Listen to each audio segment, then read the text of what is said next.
Finalmente vai haber suba das pensións desvinculada das medidas para evitar desafiuzamentos. O Goberno cede á petición do Partido Popular e de Junts e garante a revalorización das pensións, pero María Cheda provoca malestar nos seus socios. Sí, é un problema que podería terse aforrado o Goberno e, sobre todo, que lle podería ter aforrado tamén os pensionistas. Os seus ingresos van subir, agora sí, uns 50 euros de media máis ou menos ao mes, pero para iso houbo que agardar a que se modificase ese decreto no que se incluían máis medidas que non contaban coa maioría parlamentaria e coas que non estaban de acordo. Hoxe o Goberno rectifica e a suba das pensións é xa unha realidade, pero non así o resto das normas incluídas no chamado escudo social que van ter que volver ao Congreso dos Deputados e polo de agora non contan con todos os votos.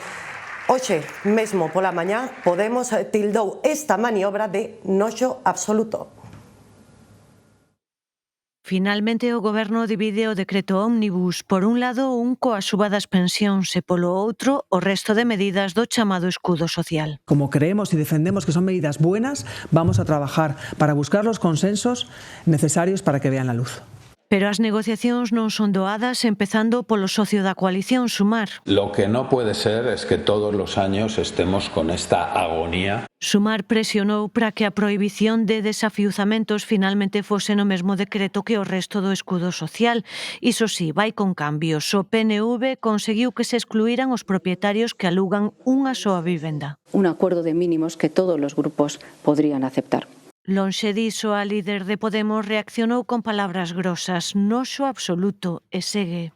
Pacto criminal entre el PSOE y el Partido Nacionalista Vasco. Lo más fácil es caer en esos mensajes demagógicos que tiene Yone Belarra. Tampouco o PP semella disposto a apoiar esa medida. ¿Usted cree que esto es un país democrático donde un derecho constitucional como es el derecho a la propiedad queda anulado por el gobierno del señor Sánchez?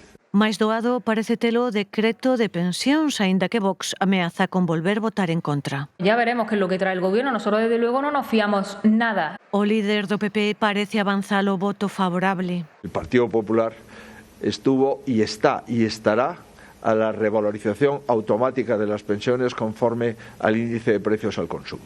Cree que o acontecido demostra que Sánchez utilizou os pensionistas con fins políticos. O Consello de Ministros doxe celebrouse cos datos do paro de xaneiro sobre a mesa e 2026 comezou cunha notable destrución de emprego no que é o peor xaneiro dende hai 14 anos. Subiu o paro en case 30.400 persoas, o número total de desempregados queda en 2.439.000. Respecto a xaneiro de 2024 a tendencia sí que é positiva, o dato non é menor porque hai unha caída do paro de máis de 6 puntos, esa taxa interanual. Pero o que máis destaca este mes, como dicimos, é a caída das afiliacións, case 270.000 menos. No Goberno culpan da baixa o remate da campaña de Nadal e tamén a meteoroloxía.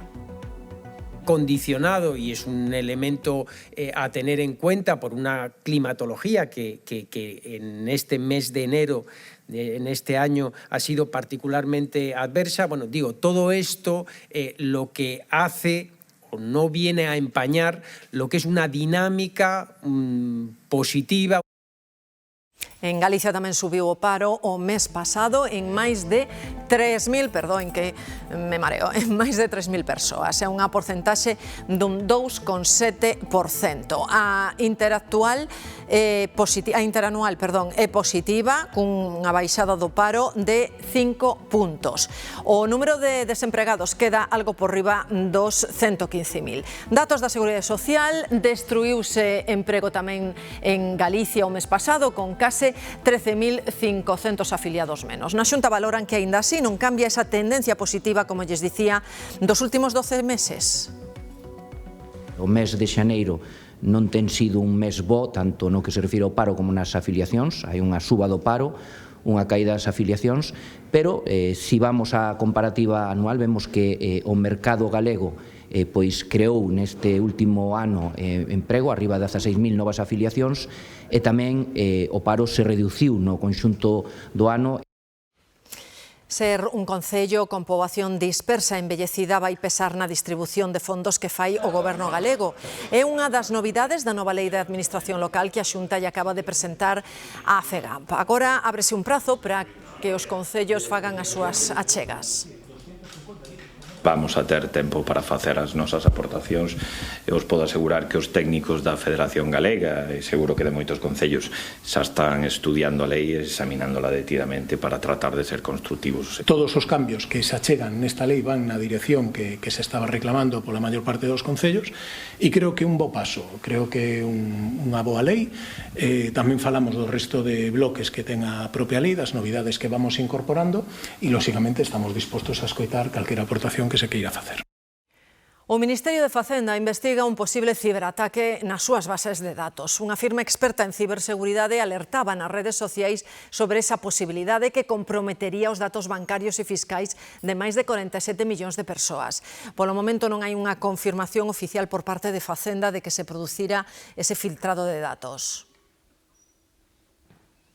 Os traballadores do sector ferroviario insisten en que hai que tomar medidas tras o accidente de Adamuz e centran as reivindicacións en pedir máis persoal, menos externalizacións e máis cartos para manter as vías. Xosé Manuel.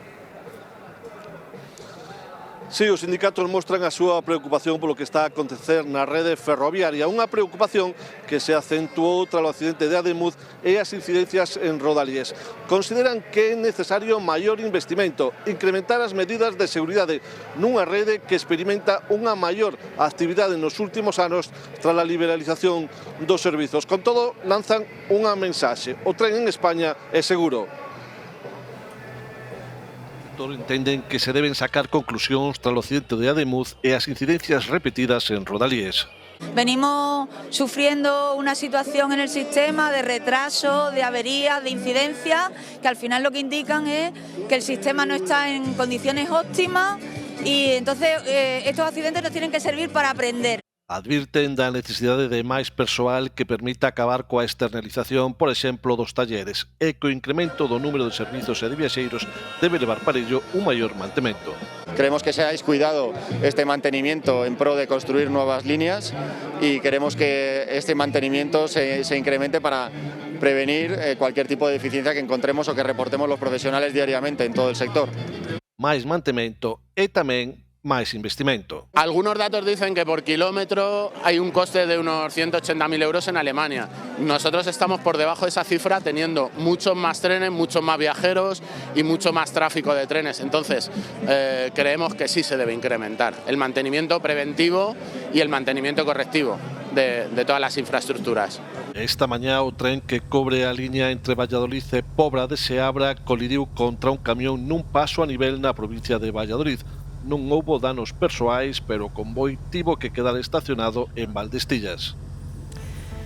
Os menores de 16 anos non van poder acceder ás redes sociais en España. O Goberno segue así os pasos de Francia ou Australia. A Fiscalía será encargada de sancionar as plataformas que non impidan ese acceso dos rapaces. Era unha demanda recorrente dos profesionais. Está vendo día a día que cada vez máis problemas o que se achacan os rapaces e rapazas nos institutos son problemas de ansiedade, autoestima, todos relacionados cas redes sociales. E tamén dos pais. Afecta a la autoestima de los niños porque yo creo que es información que luego no es apta para su edad. Agora o Goberno dá un paso adiante, seguindo o exemplo de países como Francia ou Australia, prohibirá o acceso de menores de 16 anos ás redes sociais. Today, our children are exposed to a space they were never meant to navigate alone. A space of addiction, abuse, pornography, manipulation, violence. We will no longer accept that. O Goberno intensificará o control sobre as plataformas digitais. Van a estar obligadas a implantar sistemas efectivos de verificación de la edad que vayan más allá de simples declaraciones formales. O anuncio realizou o presidente do Goberno durante a súa participación nun foro internacional nos Emiratos Árabes, un anuncio que provocou o enfado dos socios de Goberno de Sumar, en que Sánchez busca protagonismo e invade as súas competencias. Pero o Partido Popular, a medida chega tarde, despois de ter bloqueado dende hai meses a súa proposta de control. No creo que haya falta ir a Dubái para conocer las propuestas de la oposición hechas a pocos metros de la Moncloa el año pasado. El presidente del Gobierno por lo menos debería de pagarnos el copyright de esa propuesta. O paquete de medidas regulatorias sobre o abuso das grandes plataformas digitais aprobarase a próxima semana no Consello de Ministros. Sanidade fai un chamamento á prudencia para evitar que se propague o gromo de varíola do mono. En Galicia confirmáronse 9 casos en pouco máis dun mes. Todos os contaxiados son homes, están illados na súa casa. Os contactos están todos localizados e recibiron a vacina. Detectamos 9 casos. Poden non parecer moitos, pero son máis dos que detectáramos en todo o ano pasado. 9 poderían seguir sumando, dado que os últimos casos confirmados son aínda recentes e por iso os responsables de saúde pública piden extremar a prudencia. Evitar as prácticas sexuais de risco, no medida do posible, e si pensan que poderon estar en contacto con algún caso, que o comuniquen ao seu médico. Calquer proba positiva salta inmediatamente aos sistemas de información. E unha vez que se detecta un caso, que se entrevista o caso para intentar buscar contactos. O virus ten ata 21 días de incubación. Os contactos dos positivos deben vacinarse, reducir o contacto social e estar atentos aos síntomas. Pros contaxiados prescríbese illamento no domicilio, usar máscara, evitar contacto con mascotas e, sobre todo, tapar as bostelas, que son a parte que máis contaxia. Transmítese principalmente polo contacto coas lesións. Non é propiamente en senso estricto unha infección de transmisión sexual, xa que tamén se pode transmitir, ainda que en menor medida, a través dos obxetos ou a través da vía respiratoria, en moita menor medida. Inmunodeprimidos, embarazadas e persoas novas son os que teñen máis risco de padecer enfermidade grave. Este gromo de varíola do mono é o máis importante en Galicia desde que se declarou a alerta mundial en 2022.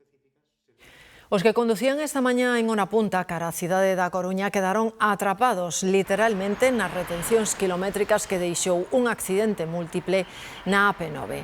Estiveron implicados 3 coches, houve un ferido leve e tiveron que pechar o tráfico nun dos carrís. O accidente foi ás 9:20, no horario precisamente de entrada a traballos e centros escolares. Onde hai que extremar a precaución en as montañas de Ourense de Lugo, que volven estar en aviso amarelo por neve. Estas son imaxes de Pedrafita do Cebreiro. Leva levando con ganas toda a mañá e os nenos non puideron ir ás clases. Houbo restriccións pros vehículos pesados, tanto na Estrada Nacional Sexta como na autovía, a A6. Tamén tiveron problemas os camións para circular na montaña de Ourense. Demetrio, cal é a situación arestora? Si pouco a pouco vai se volvendo a normalidade despois xa dunha mañá bastante complicada. Por exemplo, aquí onde nos atopamos, no Alto do Rodicio, a mañá tiveron que traballar a arreo as máquinas quitaneves porque esta vía estivo tamén restringida aos vehículos pesados con limitacións tanto na velocidade como nos adiantamentos. Outra das vías que se viu tamén complicada foi a A52, a altura da Gudiña, entre a Canda e Monbuey, que estivo tamén con restriccións para o tráfico pesado polas neves caídas a primeira hora da mañá, e un accidente dun camión a altura da Gudiña provocado precisamente pola cantidade de neve obrigou a cortar o tráfico nos dous carrís sentidos Ourense que tiveron que ser desviados pola Nacional. En Lugo tamén houve complicacións a primeira hora da mañá, como apuntabades agora mesmo. Os rapaces non puderon acudir ao colexio, tamén restriccións unha vez máis para os vehículos pesados e agora circulase con normalidade dentro das precaucións debidas polas vías principais.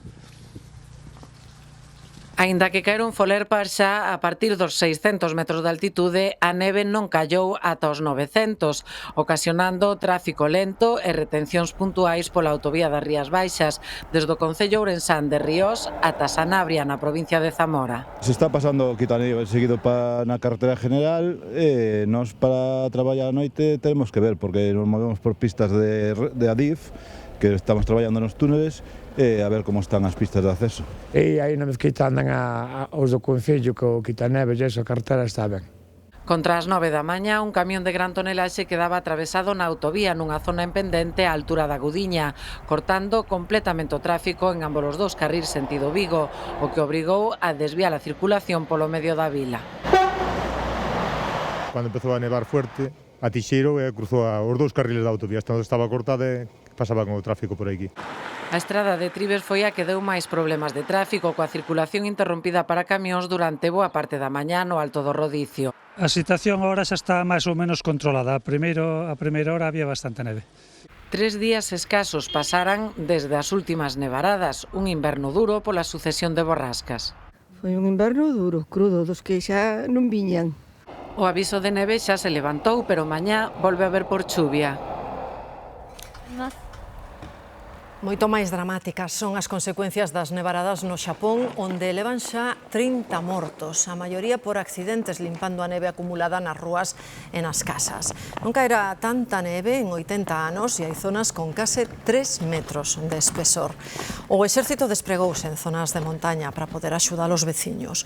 O tempo vai darlles unha pequena tregua, pero volverá a endurecerse o domingo, cando ademais se celebran eleccións xerais no país.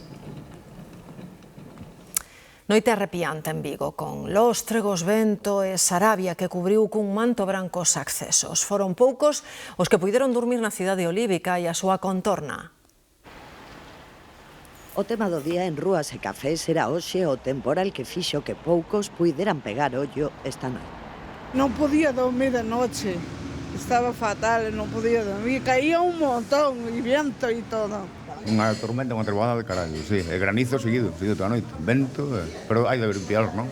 Mira peor aínda. Ben seguido, cando veña o, como le chamo, o Leonardo este. A noite hubo tronos e relámpagos que se oía desde a cama e oíase chover bastante. Lóstregos e tronos deixaron imaxes dunha noite de terror en Vigo e a contorna. Só na cidade caeron unha dúcia de raios e 2 trombas de auga con máis de 66 litros por metro cuadrado. No concello veciño de Mos, a Sarabia cubriu todo cun manto que semellaba neve. Todo blanco, todas as mesas blancas, todo chan blanco, todo cuberto de Saraiva. E pola noite hizo un vento horrible, choveu toda a noite. Problemas sobre todo nas estradas. A AP9 e a A55 tinguíronse de branco no Maixoeiro e Puxeiros. Tamén foron moitos os que nin se decataron do temporal. Todo apunta a que a chuvia que caeu con intensidade en Vigo nos últimos días está detrás do gran desprendemento de terras que deixa unha ferida no paseo marítimo de Bouzas. Derrubouse un noiro duns 12 metros e a muller, Sabela, acabou caendo á zona de mar. Ten uns 70 anos, foi trasladada a Marta ao hospital de urxencia, ten varias costelas rotas e que caeron aproximadamente algo máis de 200 toneladas de terra e de pedras dunha altura, escorregou esa terra dunha altura de aproximadamente uns 200 metros aquí no paseo marítimo de Bouzas. Agora están recompoñendo esa zona, retirando a terra, pero primeiro que fixeron os servizos de emerxencia foi comprobar que non había ninguén debaixo desa terra.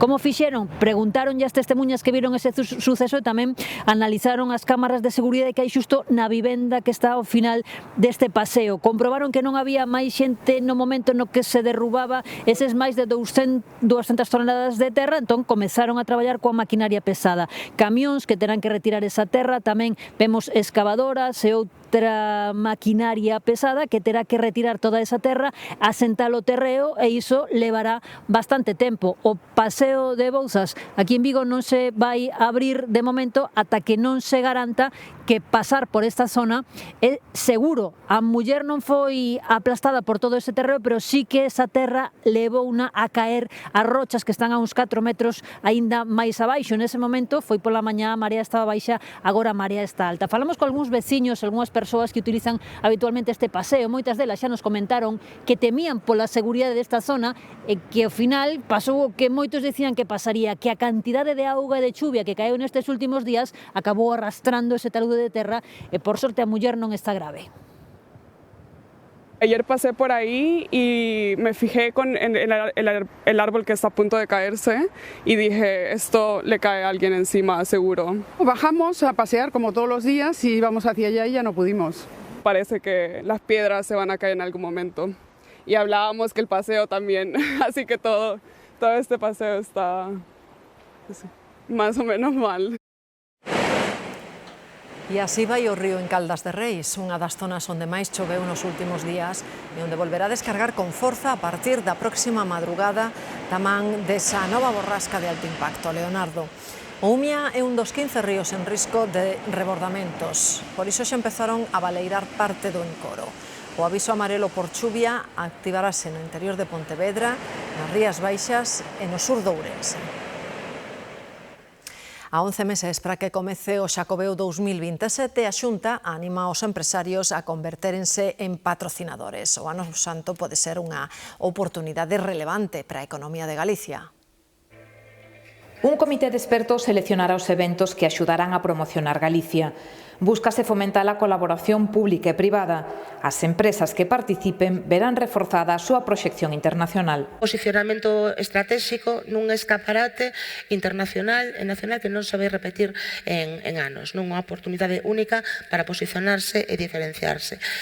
Alfonso Rueda agarda que o próximo Xacobeo traspase fronteiras e exerza de motor económico de Galicia.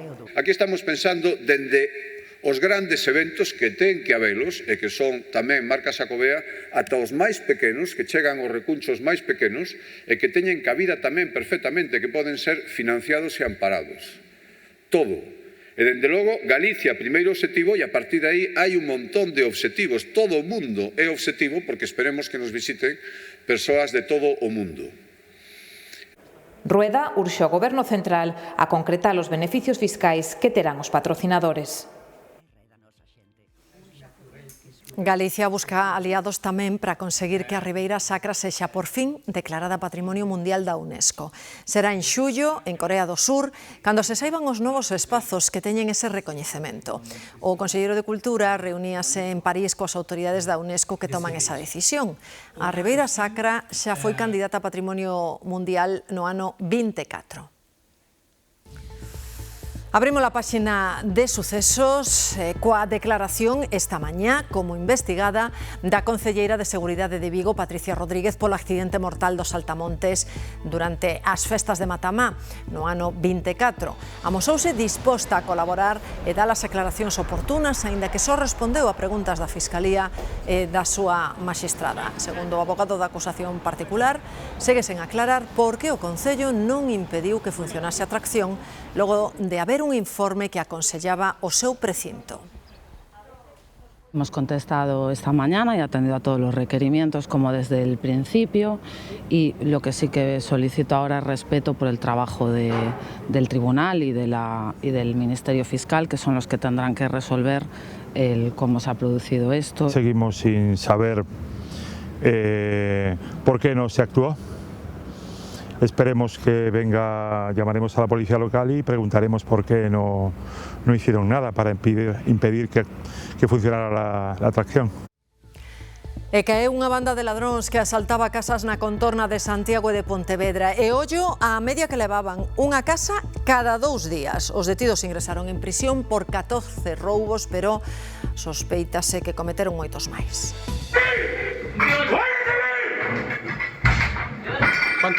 ¿Cuántos hay? 3. Danos 3. Estaban os 3 dentro e sabíano porque levaban 26 días pegados a eles, seguindos día e noite con sol e chuvia, mesmo os festivos máis sagrados do Nadal. Esta organización era prácticamente indetectable, cabe decir que tenían unos patrones muy definidos, una estructura bien organizada, un reparto de roles diferenciado, llegaron a cambiar de domicilio y de vehículos hasta en 4 ocasiones. Aloxábanse nun apartamento turístico de Vigo, pero movíanse sen aforrar en combustible. O cuarto caeu nun chalé de luxo de Alacante. Son albaneses, a mafia máis organizada en roubos de vivendas. Es mucho más difícil trabajar este tipo de organizaciones. Desde el momento que se asientan aquí, adoptan una serie de medidas que no son propios de la delincuencia autóctona, que planifican el robo, planifican la huida, planifican el método de acceso. Entraron en casas de Santiago, de Trazo, de Vilaboa ou de Redondela, tamén en Marcón e Tomeza, en obxectivos que cumprían un mesmo patrón. El integrante los dejaba en un lugar, caminaban monte a través, llegando a caminar 7, 8, 9 kilómetros a través de monte. Accedían a viviendas muy próximas a las zonas boscosas. Só queren cartos e xoias de valor como este reloxo duns 3.000 euros. Recuperaron nun zulo que tiñan preto de Santiago. Os 4 albaneses ingresaron en prisión por 14 roubos, pero sospeítase que están detrás doutros moitos máis. Nin sequera se descarta que sexa coñecida como banda do Volvo. E en Ferrol, a policía investiga un acoitelamento nunha cafetería e semella que a agresora elixiu a vítima ao chou. Esther. Parece que foi un suceso fortuito e que, de feito, víctima e a agresora non se coñecerían de nada. Segundo nos relatou unha testemuña, a muller entrou pola porta, foise contra un cliente que estaba na barra e picouno nas costas e no tórax. Conseguiron reducila os que estaban aquí. A muller xa está detida, está pendente de pasar a disposición xudicial e o home foi trasladado ao hospital para ser atendido, parece que sen nada grave e, de feito, onte mesmo xa recibía alta. A agresión produciuse contra as 9 da mañá, hora punta de almorzos, nesta cafetería de Catabois. Conta Dylan que a muller estaba fumando fora e de repente todo se precipitou. Entrou pola porta e picou cun coitelo un cliente. Entró así de la nada, lo vio, no sé si se conocían o algo, pero no se sabe a qué se debe la tragedia esa, la verdad. Parece que non se coñecían e que foi un ataque fortuito. Segundo o atestado policial, a muller picou o home cun coitelo de serra nas costas e no peito. Ella se la clavó en la parte del pecho, al lado derecho, aquí, pero no lo alcanzó a romper por lo del abrigo, porque tenía el abrigo. Donde no fuera tenido el abrigo, yo creo que fuera sido... E conta que foron os clientes do bar os que evitaron que a muller fuxira. Y la señora se iba a ir, pero como no alcanzó, como que la persona la retenía, como para que no se fuera, pues al final ella se sentó en la primer mesa que hay ahí, como no sabía lo que estaba haciendo del impacto de la gravedad. Prendeu unha policía local e trasladou unha comisaría da Nacional, onde segue custodiada a espera de pasar a disposición xudicial. O home foi trasladado ao hospital por se tivese algunha lesión, aparentemente nada de gravidade. Xa está de alta. De momento non consta denuncia polos feitos que investiga a policía. E a Garda Civil busca os ladróns que asaltaron un supermercado de Camariñas. Non tiveron bastante con forzar a reixa para entrar, que tamén lle prenderon lume ao local. Andrea. Sí, efectivamente, os bombeiros do Parque Comarcal de Cee tiveron que apagar esta pasada madrugada un incendio neste supermercado de Camariñas, localizado xunto á Ronda San Xurxo. A alarma soou contra as 6 da mañá, cando houve unha explosión no interior do local e cando os equipos de emerxencia chegaron, atoparon a reixa levantada e cuns palés suxeitando polo chan. O interior do local quedou calcinado, din que vai levar un tempo recuperar a normalidade e agora é a Policía Xudicial de Carballo a que tenta esclarecer os feitos e localizar os responsables. En Navarra detiveron 3 persoas tras unha explosión nunha casa supostamente cando manipulaban drogas. Un dos arrestados quedou ferido de gravidade con queimaduras, polo que o trasladaron ao hospital escoltado pola policía. A explosión deixou a cociña totalmente estragada. Houbo danos tamén no resto da casa e nas lindeiras. Foi nunha urbanización privada onde viven unhas 15 familias. Interceptan unha narcolancha e deteñen os seus 2 tripulantes despois dunha persecución polo río Guadalquivir, á altura do concello sevillano de Isla Maior. Unha segunda narcolancha conseguiu fuxir cara a desembocadura do río. Os detidos son 2 homes, teñen 35 e 25 anos e numerosos antecedentes policiais. Xa foron trasladados ao porto de Bonanza en Sanlúcar de Barrameda. O Departamento de Educación da Generalitat Valenciana busca alternativas para os menores da gardería de Algemesí investigada por malos tratos. Os pais de algúns pequenos solicitan os vídeos gravados por unha traballadora para denunciar o caso no xulgado. A Consellería Valenciana de Educación está buscando unha alternativa para os menores que acudían á gardería de Algemesí, pechada temporalmente despois de que a súa directora fora detida acusada de vexacións e maltrato habitual aos pequenos. E yo sei que chillaba, chiqué e xo, pero non le veis máis pegar a ningún, a ningún chiquet. O centro, con máis de 30 anos de traxectoria, tiña alumnos de idades comprendidas entre os 9 meses e os 3 anos. Os vídeos gravados por unha traballadora destaparon o caso e o arresto da directora, que quedou en liberdade provisoria despois de declarar no xulgado. Tenía todos en línea, sentándose na caireta, e un chiquet de 3 anos non pode estar tan de rato sentado. A muller de 55 anos ten prohibido achegarse á gardería e tratar de contactar cos menores mentres dura a investigación. Está imputada dos presuntos delitos de maltrato habitual e vexacións inxustas a menores. Os pais de algúns dos menores pediron xa os vídeos do caso para presentar unha denuncia. Marius Borg, o fillo da princesa Mette-Marit de Noruega, nega calquera acusación de violación. Na primeira sesión do xuízo o que se enfronta por distintas causas, si recoñeceu que agrediu e ameazou unha das súas exparellas e tamén que traficou con drogas. A sede da Corte de Xustiza de Oslo converteuse esta mañá nun centro de máxima expectación mediática porque arrincaba o xuízo contra Marius Borg. O fillo da princesa Mette-Marit enfróntase a 38 cargos, entre eles 4 por violación. Na vista da que non está permitido gravar imaxes, negou que violara ningunha das mulleres que o acusan. O que se admitiu é que agrediu, ameazou e tratou de maneira desconsiderada a unha das súas parellas. Tamén admitiu que transportara droga, polo menos 3,5 kilos de marihuana e algúns comportamentos de conducción temeraria. O xuízo está previsto que dure 7 semanas e poderíalle supor unha condena de ata 16 anos de cadea. Marius Borg é froito dunha relación previa ao matrimonio da súa nai co príncipe herdeiro de Noruega. Actualmente ten 29 anos e as súas falcatruadas son recorrentes. A última foi o domingo pasado, cando foi arrestado por ameazas con arma branca e por quebrantar unha orde de afastamento. A familia real tenta manterse a marxe destes comportamentos que levan xa tempo lastrando a imaxe da monarquía deste país, afectada tamén polo caso Epstein. Os últimos arquivos publicados revelan unha visita da princesa Mette-Marit á casa do pederasta en Palm Beach en 2013. Nas últimas sondaxes, case a metade dos noruegueses amósanse contrarios a que chegue a ser a súa futura raíña. A xustiza obriga a un veciño de Tomiño a compartir un premio de lotería cun amigo co que adoitaba xogar. O curioso da sentenza é que só tiñan un acordo verbal, pero que a xuíza Nuria dá por válido.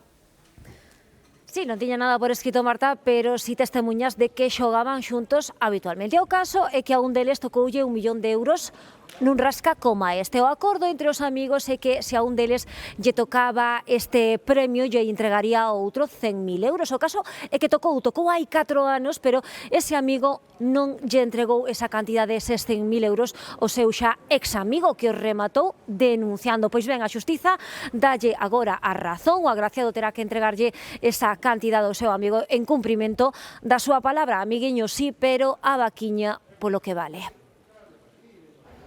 Álvaro leva pouco tempo vendendo rasca e gana. Gracias, que teña suerte.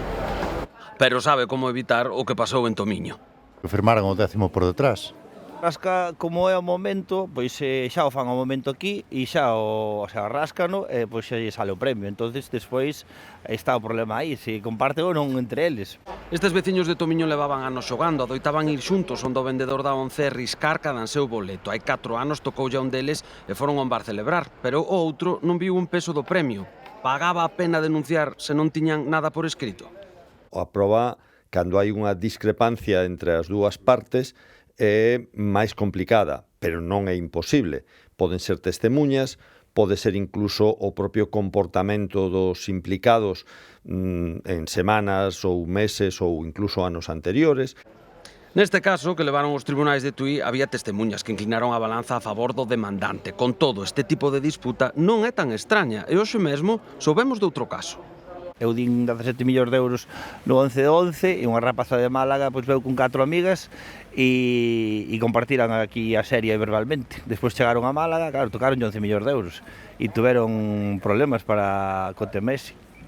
Finalmente, ese veciño de Tomiño recibirá os 100.000 euros acordados porque tiveron sorte, non como nos pasou a nos hoxe. Que a fortuna non nos acompañou. Pero si a saúde. Imos visitar agora a Lagoa das Gándaras de Budiño no Porriño, unha das zonas húmidas máis importantes de Galicia pola súa variedade de especies, entre elas é hábitat do sapo concho europeo. A Xunta e o Concello ultiman a rexeneración de toda a contorna. O Goberno galego destina 5 millóns de euros para recuperar zonas húmidas en toda Galicia. Alfonso Rueda aboga por levar da man a protección do medio ambiente e o desenvolvemento económico. Os que din que non é posible compatibilizar o desenvolvemento industrial co mantemento da natureza, pois aquí teñen un exemplo de que é perfectamente posible e non hai por que renunciar a ningunha das dúas cousas. A cantidade de pombas que se concentran nas rúas do Carballiño ten fartos a veciños e comerciantes. Queixanse dos excrementos e das molestias que lles ocasionan. O Concello contratou hai meses unha empresa para instalar gaiolas e tentar controlar esa poboación. en fiestras, cornixas ou balcóns. A pesar do mal tempo, as pombas seguen presentes na zona bella do Carballiño. Pero sí, sigue habendo un mogollón delas e, claro, nos destroza todo. Elas empecen a acaparar o sitio, unha mesa sin recoller, cando vas a lista todo roto. Fan as súas necesidades encima das lonas e das casas. Nas zonas máis afectadas os veciños buscan solucións, pero os problemas persisten.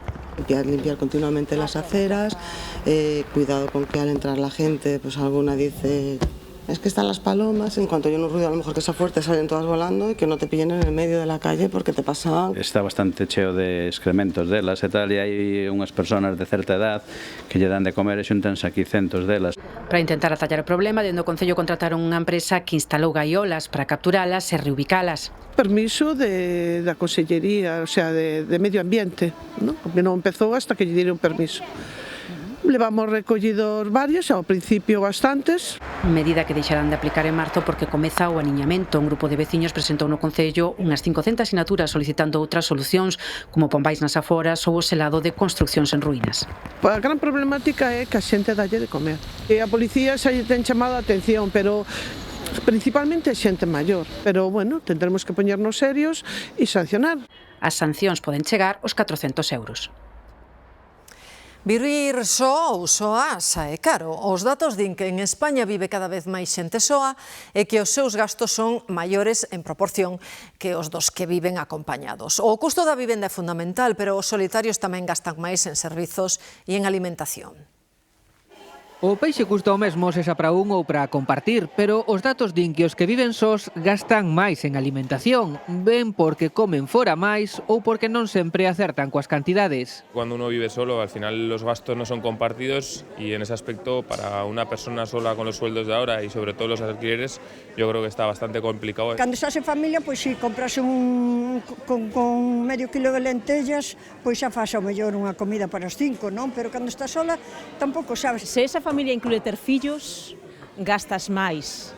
Ao mellor, se esa familia simplemente somos dous, gastas un pouco menos, ou gastas ao mellor en outras cousas. Vivir só é máis caro, seguro, se falamos de vivenda. Nun de cada 3 deses pisos vive só unha persoa. En Galicia xa son o 29% dos fogares. Ao final, un precio da vivenda para unha persoa que quera vivir solo, pois ao mellor pode rondar entre 500 e 600 euros, e ao mellor dúas persoas estamos en 650, 750. Tamén pode custar singularizar outros gastos. Non todas as compañías, por exemplo, ofrecen teléfono e internet só para un. A veces por menos de 30 euros puedes tener la opción de tener una línea móvil con internet en casa. Después, dependiendo de las requisitorias que necesites, ¿no? Pasa tamén con outros servizos básicos que locen e custan caso mesmo sós ou acompañados.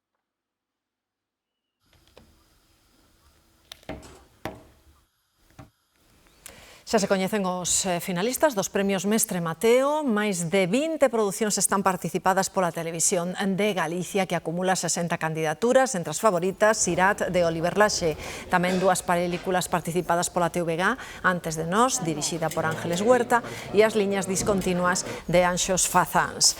Entre os finalistas na categoría de mellor programa de televisión está Cos pés na terra, e na de mellor comunicador Xosé Ramón Galloso.